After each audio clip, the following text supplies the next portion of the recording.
Hi guys, welcome to Arya Raj. സുഖമല്ലേ? എന്തൊക്കെയുണ്ട് വിശേഷം കൂട്ടുകാരെ? നമുക്ക് കൃഷിയായിട്ട് തന്നെ വീണ്ടും മുന്നോട്ട് പോകാം. കൃഷി കാര്യം തന്നെയാണ് ഇന്നും. ഞാനിത് കുറച്ച് രാവിലെ 4 ബോക്സിലായിട്ട് കരിയിലയിട്ട് മണ്ണ് വാരി നിറച്ച് വളങ്ങളൊക്കെ ഇട്ട് എല്ലാം പരിവാക്കി വെച്ച് കണ്ടോ.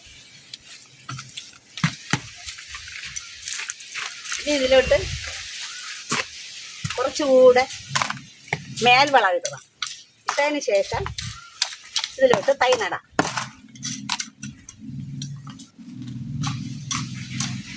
പിന്നെ നാളെ നിറപുത്തരി.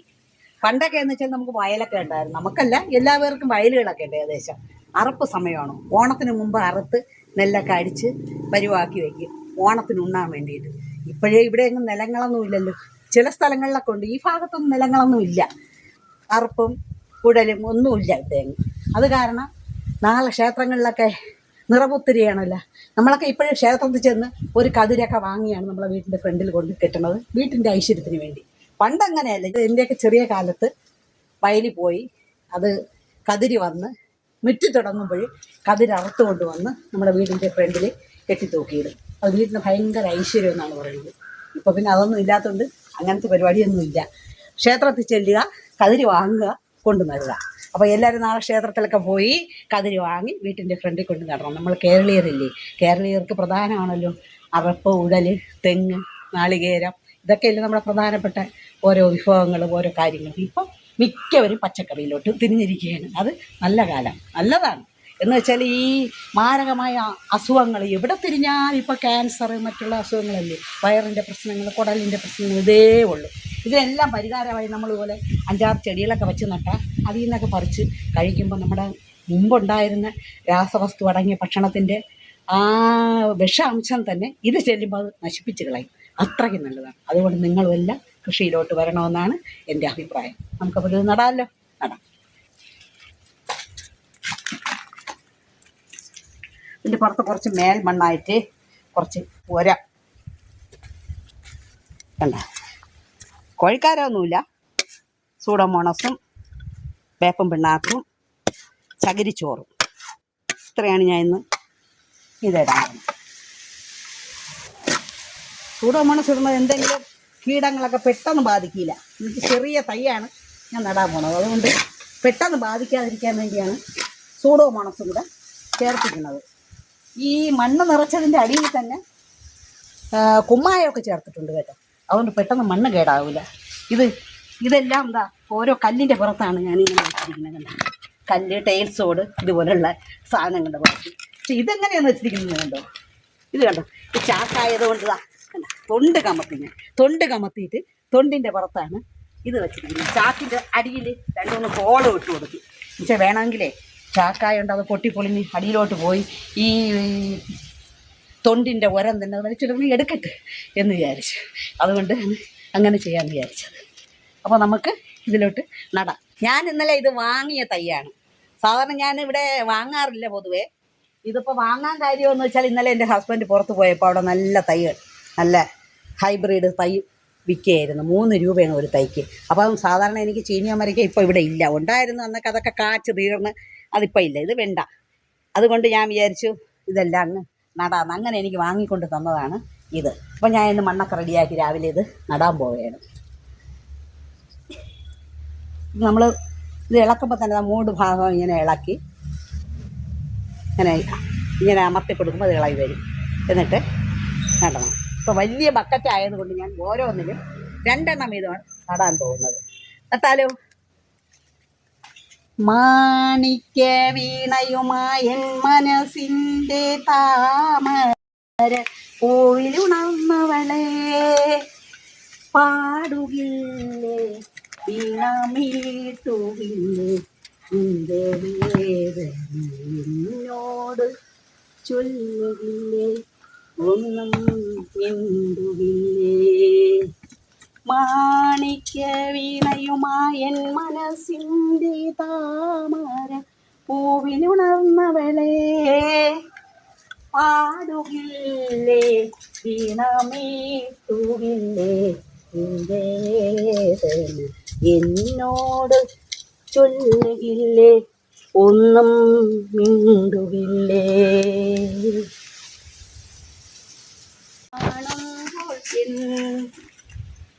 എൻ മുഖം കാണുമ്പോൾ നിൻ കൺമുനകളിൽ എന്തെത്ര കോപത്തിൻ സിന്ദൂരം.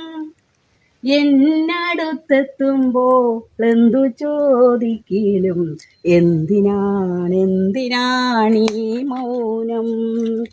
മാണിക്യ വീണയുമായി മനസ്സിൻ്റെ താമരപ്പൂവിലുണർന്നവളെ പാടുകില്ലേ വീണമീട്ടുകില്ലേ നിന്റെ വേദന എന്നോട് ചൊല്ലുകില്ലേ ഒന്നും മിണ്ടുകില്ലേ എന്ന് പറഞ്ഞതുപോലെ ഈ ചെടികൾക്ക് സസ്യങ്ങൾക്ക് ജീവനുണ്ടെന്നാണ് പറഞ്ഞത്. നമ്മൾ ഈ പാട്ടൊക്കെ പാടി നമ്മളിതുപോലെ നട്ട് കഴിഞ്ഞാൽ ഒത്തിരി കായ്ഫലം കിട്ടുമെന്നാണ് പണ്ടത്തെ ആചാര്യന്മാർ പറഞ്ഞേക്കണമെന്ന് വരെ ഇപ്പോൾ ഒരാൾ ഒരു സ്ഥലത്ത് പ്രസംഗിക്കുന്നത് ഞാൻ കേട്ടു. അപ്പം ഞാൻ അവിടെ ഇരുന്നുകൊണ്ട് അഭിമാനം കൊള്ളായിരുന്നു. വെച്ചാൽ ഞാൻ സാധാരണ ഇതുപോലെയൊക്കെ നടയൊക്കെ ചെയ്യുമ്പോഴേ പാടിയല്ലേ ചെയ്യുന്നത്, വീട്ടിലിരിക്കുകയല്ലേ, സമയം പോലെ. അതുകൊണ്ട് ഒരു രസം, ഒരു പാട്ട്, പഴയ ഓർമ്മകളും ഒരു മൂളിപ്പാട്ടൊക്കെ പാടിയാണ് ഞാൻ ചെടികൾ നടുന്നത്. നിങ്ങൾക്കും ഇഷ്ടമാവുമെന്ന് ഞാൻ വിചാരിക്കുന്നു കേട്ടോ.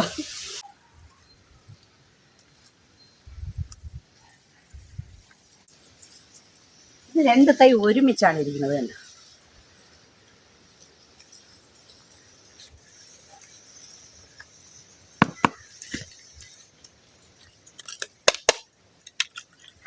അങ്ങനെ നട്ട് കഴിഞ്ഞു. വെയിലായതുകൊണ്ട് ഇതിന് പുതയിട്ട് കൊടുക്കണം, ഇല്ലെങ്കിൽ ഇത് വാടിപ്പോവും. സാധാരണ ഇതിൻ്റേതായ ഉരത്തിൽ തന്നെയാണ് ഇതിരിക്കുന്നത്. എന്നാലും പുതയിട്ടില്ലെങ്കിൽ ചിലപ്പോൾ ഇത് വാടിപ്പോകാൻ സാധ്യതയുണ്ട്. അത് കുറച്ച് പുതയിട്ട് കൊടുക്കാം.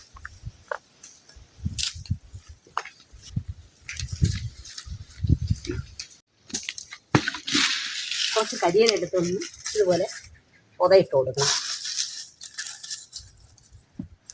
വെയിലത്തിരിക്കുന്നതുകൊണ്ടാണ്, ഇല്ലെങ്കിൽ കുഴപ്പമില്ലായിരുന്നു. വെയിൽ വേണം താനും. വെയിലില്ലെങ്കിൽ സസ്യങ്ങളൊന്നും വളരെയില്ല. വെയിൽ വേണം, വെയിൽ അത്യാവശ്യമാണ് എല്ലാത്തിനും.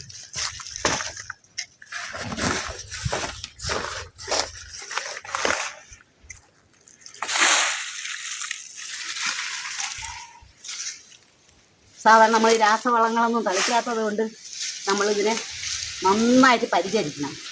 പുഴുവും വണ്ടുമൊന്നും വരാതെ നന്നായിട്ട് പരിഹരിച്ചാലേ ഇതിൽ നിന്ന് നമുക്ക് എന്തെങ്കിലുമൊക്കെ കിട്ടും. ഇനി നമുക്കേ ഇച്ചിരി പച്ചക്കറി അതുകൂടെ അടർത്തിയെടുക്കാം.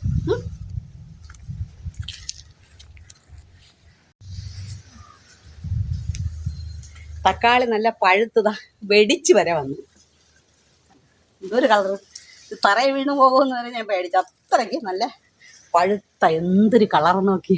എന്താ നല്ല പഴുത്ത തക്കാളി. കുറച്ച് വെണ്ടയ്ക്ക,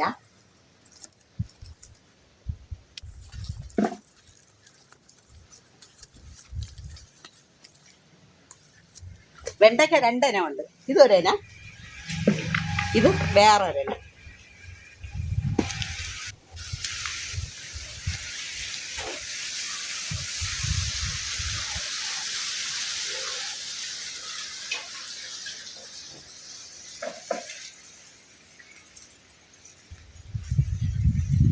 ഇത് കണ്ടോ, ഇത് വേറെ ഒരെണ്ണം പച്ചമുളകാണ്. തൊണ്ടൻ പച്ചമുളകിൽ വെറൈറ്റി ആയ ഒരു പച്ചമുളകാണ്. വേറെ ഇത് പച്ച കളറാണ്, വെള്ള കളറല്ല, പച്ച കളറാണ്. അവിടെ നിൽക്കുന്നു വേറൊരു മൂട്, അതിൽ നിന്ന് 2-3 അടക്കിയത്.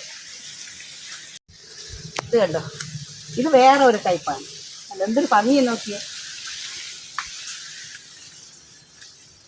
ഇതിൻ്റെ വ്യത്യാസം കണ്ടോ.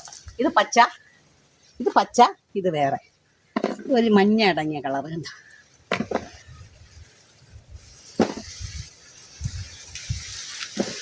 ഇതിപ്പോൾ ഞാൻ ആദ്യം 2ാമത് പറിച്ചില്ലേ, അതുപോലത്തെ വെണ്ടയ്ക്കയാണ്.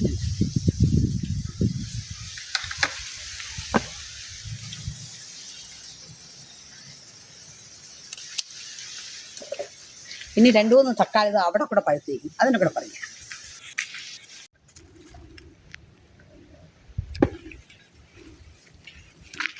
ഇവിടെയും തക്കാളി പഴുത്ത് നിൽക്കുകയാണ്.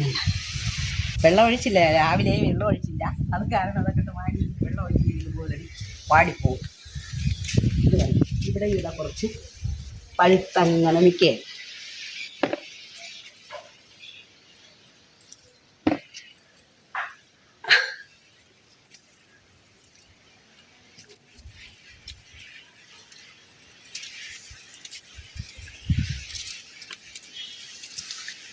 അപ്പോൾ ഇത്രയാണ് ഞാനിത് പറിച്ചെടുത്തത്.